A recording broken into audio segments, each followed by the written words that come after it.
You're probably wondering, what is this? What is this video about and why am I watching this?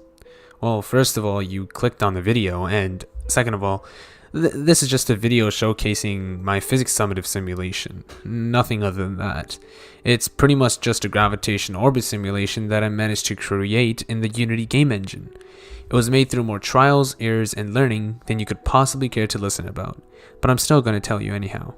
So, on to the main premise of the video itself.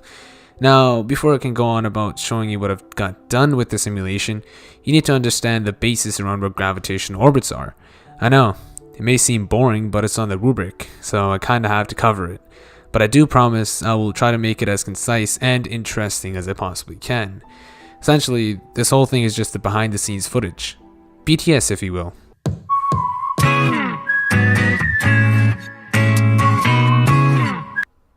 No, not that BTS. Before you even begin to understand what gravitational orbits are, you have to understand what gravity is.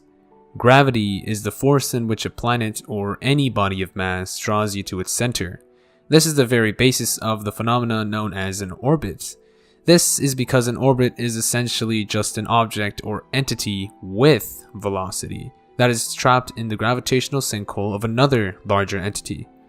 That velocity part is the crucial bit that distinguishes this as an orbit, as that velocity is what keeps the object from falling into the sinkhole. Still not getting it? Well, here's a real life example for you. Take this ball here. Now, if you drop into this bowl without pushing it, what do you think is going to happen? Well, it'll just fall straight down, right? Well, now what if you give it a little bit of a push before it gets going? Yep, now it's spiraling around.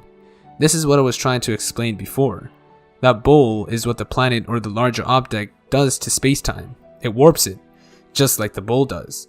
Now, if an object like a satellite were to be put into this sinkhole and were given an initial velocity, it would orbit. Now that we got orbiting and gravity out of the way, let's move on to the basis of this simulation. Newton's law of gravitation. This very formula is what allowed me to make the simulation in the first place, as without it, we would just have a bunch of planets flying around like nobody's business. Well, now you're probably wondering what each of the variables in this equation represents. Honestly, you probably aren't, but I still have to tell you. So, let's go from the left to the right. Fg represents the force of gravity between the two objects. Get it? F for force and G for gravity. Anyhow, moving on to the other G. This is the gravitational constant that was calculated by none other than Newton himself. The value for this constant is 6.67 times 10 to the negative 11. Next in line, we have m1 and m2. You can probably guess what these represent. Mass 1 and mass 2. Now, all of this is over r squared, which stands for the distance between the two masses. This all comes together to give us the gravitational force that is between the two masses, regardless of how small or big they are.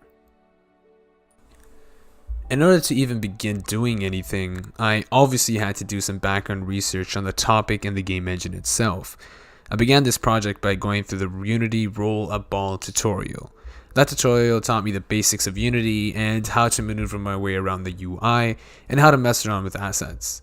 As you may tell, this is not enough information to even get started in creating or even coding this simulation. I had to make my way over to the Unity API and to understand the variables that I was going to use in this. I also managed to find a way to access the API in Visual Basic, which made it a lot better for workflow. I then had to make my way over to YouTube tutorials, most specifically from an awesome channel by the name of Brackies. I spent a good amount of time watching his videos and trying to get my head around Unity, and most importantly, getting comfortable with the engine itself. I learned a lot about how to use materials, assets, and even how to use a particle system, which aided me in making my sun look more realistic.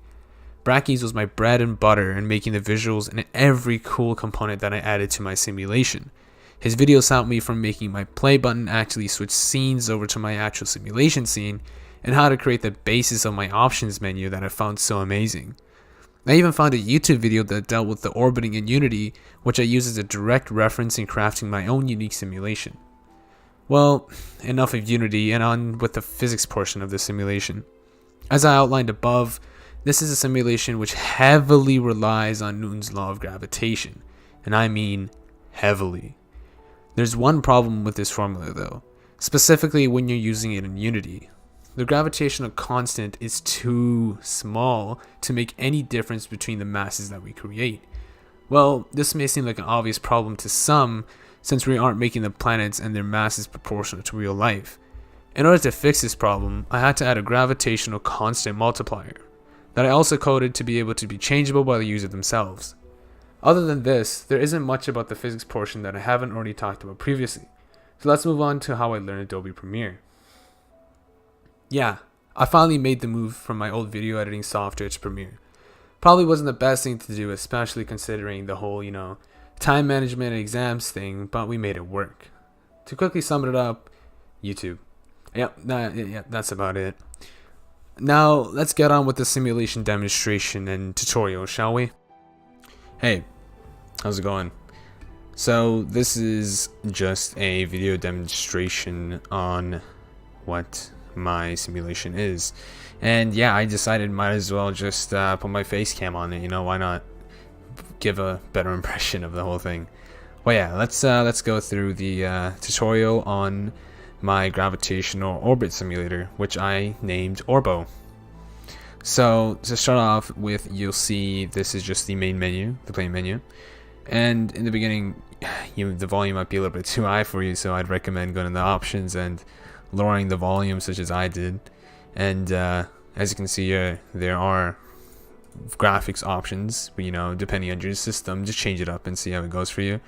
And the resolution stuff already comes preset depending on how it is on your screen. For me, it's 1920 by 1080, and you can scroll through the multitude of every supported resolution possible on your monitor, and you can also choose to be full screen or not full screen. And other than that, I guess quit is quite self-explanatory. It quits the program, and play as well. So let's get on to the main tutorial section, I guess would be here, which is the user input. As you can tell, it clearly says edit simulation, so yeah, this is where you edit the simulation. So over here it says to enter the force of gravity. The force of gravity, as I already said in the video, or if you haven't watched the video, I don't know how you got here, but anyhow, in that video itself, I already said that I added a gravitational constant multiplier. Well, that's this right here. Since 6.67 times 10 to the negative 11 is not a number that is big enough to cause any impact at all, I recommend that you add at least 50 or some number close to that. That's a pretty good multiplier for it. And for the amount of planets, I'd go for about 500 is good. But if you're feeling it, you could go with 10,000. That's, I guess, I'm pretty sure 10,000 is the absolute maximum you could go with, but you can try before your system or the Unity engine itself breaks through. And next, moving on to the radius, it's quite self-explanatory. How much distance would you like between the planets and the orbiting and stuff like that? So I would recommend putting at least 20 or above in this. So I'm gonna go with 50 again, as you can see, just constants of 5s and or 50s, I should say. And just click enter and all, and it's gonna tell you it's done. When you got that message, you're good to go pretty much. Just click play and let it go. Depending on if you have audio on at this moment or how much volume you do have, you should hear the sun kind of crackling. I know the space in general does not have sound and all that, but if I had the opportunity to mess around with Unity, I might as well wanted to. I also wanted to add a little whooshing sound every time some of the planets went by you or something like that, but I didn't really get the time or chance to figure out how to implement that. That would be one of the things I'd like to add, but that's for the later sections. But yeah, as you can see, it takes some time for the planets to get into the gravitational field of the sun itself, and then once they do, they start going in orbits. So yeah, other than that, there's a quit button here, which obviously quits, and a back button, which takes you back to the main menu, and you could do whatever you just did again. So yeah, that's about it for the tutorial and run through of Orbo. Thank you very much, and I hope you enjoy the rest of the video. Have a nice day. Well, some of you may be wondering what tools I used to create the simulation, if any of you were even that curious. I use a game engine that goes by the name of Unity. Pretty sure you've all heard of it, since many successful games have been created on it. As to the reason why I chose Unity over something like GrowScript or even Scratch, well, to be frank, Unity just holds so much more potential for productivity. Oh, and it looks great. The inner artist in me just couldn't resist the temptation, as Unity allows you to create assets and make whatever I would like without the hassle of having to literally program in the most mundane of things. Once you get over the initial learning period, as with any new program, it just becomes so much more enjoyable as you watch your creation flourish. The vast amount of tutorials that Unity has also was one of the main reasons as to why I chose it. Like literally having the resources to learn nearly anything that the engine has to offer with a simple Google search is perfect for time-limited projects, like this one. Oh, I also used a very small amount of Photoshop during the creation of the simulation. It wasn't anything major or even worth talking about, but screw it, might as well. No, I didn't create the materials for every planet or the background for the simulation itself. I just made this icon and logo that you see when you launch the game itself. There's no reason to do it, but I kinda just wanted to do it.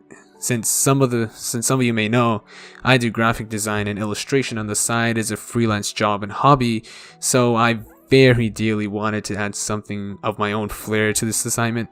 Hence why I came up with the name Orbo, and then spent like 3 hours working on a viable logo or icon for this.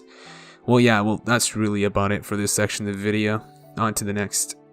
Now, I know that my simulation isn't perfect, so that's why we got this section.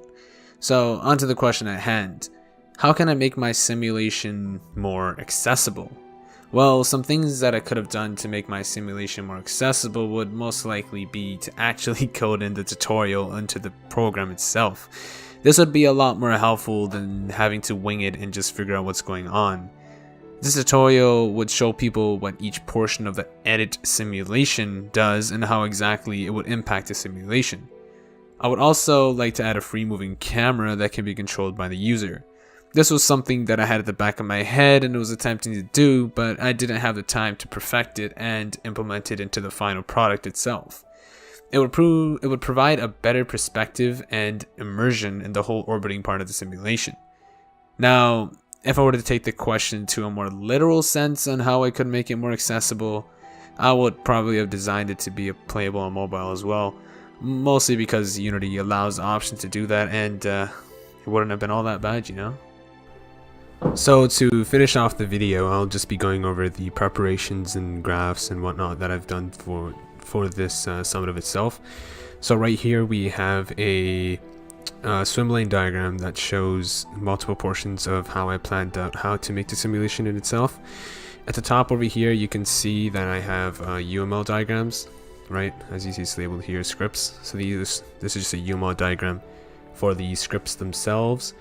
So the main one over here is just orbit, which spreads out to the start function, the main menu, wake, create spheres that spawns the planet itself, updates, and here's set volume that comes from the settings menu itself, which you have the slider bar for the volume, and quick game and play game and all that. As you can see, the play button is obviously tagged to the play game, which switches the scene, and quick game to quick game obviously, and radius of orbit, here's what the radius, and all that. So yeah, here's in this section over here we have the scene itself. These are the things that are that's visible to the user itself. These are just like the play button, the interactable buttons, the font colors and all that, all this whatnot. And these are just the materials down here. All the scenes and stuff split into the materials, because the materials are things that you probably obviously wouldn't see, but are just there as assets. So like the color yellow for the font that I used, the background, what it was, and textures that I used of different planets and all that whatnot. Now moving on towards the calendar portion of the summative assignment, I have here the calendar that I used, quote unquote a calendar, but mostly just an Excel sheet. So it was split into the tasks that needed to be done, the priority, which is the darker the color, the more priority there is, and start date, due date, the amount of hours I spent on it, like the estimated amount of hours, the percent completion. Well, this is at the end, so it was kind of useless to put it there, but yeah. If it was done or not, and the notes behind each of them, a description of what happened and how I did it and stuff like that. So some of the tasks I go through, obviously going through researching about planetary orbits. It had the highest priority, like, and then we had the amount of hours I spent on it, some notes upon it, and just stuff like that. There was one thing I didn't get to complete, which was adding sounds to the planets that are orbiting and the sun itself. I didn't manage to get it on the sun, but I didn't manage to get it on the planets, hence why I was 50% done, and the completion tick was an exclamation mark instead, and I just added a description as to why and the amount of hours I spent, and yeah, mostly that's about it. You could check it out. It's be in the artifacts section of the Dropbox. Alright, thank you. That's the end of the video, and I hope you enjoyed it. Bye.